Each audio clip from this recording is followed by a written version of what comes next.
Guys, তোমাদেরকে আগের ভিডিওতে আমি বলেছিলাম যে আমার এই স্প্রে পাম্প মেশিনটার ভিতরে আমার লিথিয়াম ফসফেট ব্যাটারি প্যাকটাকে আমি এটার ভিতরে লাগিয়েছি। তো সেটা আমার বিএমএসটা যে ছিল ব্যাটারিতে, সেই বিএমএসটা খারাপ হয়ে গেছে। তো সেটা আমি কোনো রকম করে চালানোর মতো করেছি। তো তোমাদেরকে দেখাচ্ছি যে এটার ভিতরে আমি সত্যি কি ব্যাটারিটা প্যাকটা লাগিয়েছি কি না। তো চলো তোমাদেরকে খুলে দেখাচ্ছি ভিতরে কি ব্যাটারি প্যাকটা লাগিয়েছি। আসলে সেটা আমি শর্ট সার্কিট করেছিলাম, মোটা কেবল লাগিয়েছিলাম, তারপর শর্ট সার্কিট করার কারণে মসফেটগুলো সব পুড়ে গেছিলো বিএমএসের। তো কোনো রকম করে আমি রিপেয়ার করেছি। একটা মসফেট সামনে থেকে খুলে পিছনে লাগিয়ে দিয়েছিলাম। তো ওখানে 2 লাইন মসফেট ছিল, তো 1 লাইন খুলে 1 লাইনের মসফেট ভালো, আর 1 লাইন যে ছিল সেটা মসফেট সবগুলোই পুড়ে গেছিলো। তো ভালো সাইড থেকে একটা মসফেট খুলে পিছন সাইডে লাগিয়ে দিয়েছি। তো কোনো রকম চালানোর মতো করেছি, সেখানে আমি আমার প্যাকটা লাগিয়েছি। তো চলো খুলে তোমাদেরকে দেখাচ্ছি। দেখতে হচ্ছে ফাইনালি প্রায় খোলা শেষ হয়ে গেছে।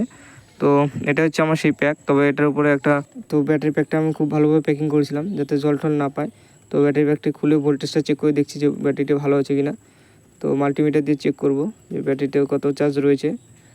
তো দেখতে পাচ্ছ গাইস, প্রায় মাল্টিমিটার এখানে লাগিয়েছি, তবে দেখা যাচ্ছে না এখানটায়, কিন্তু ব্যাটারিতে প্রায় ফুল চার্জে ছিল। লাইক করো গাইস।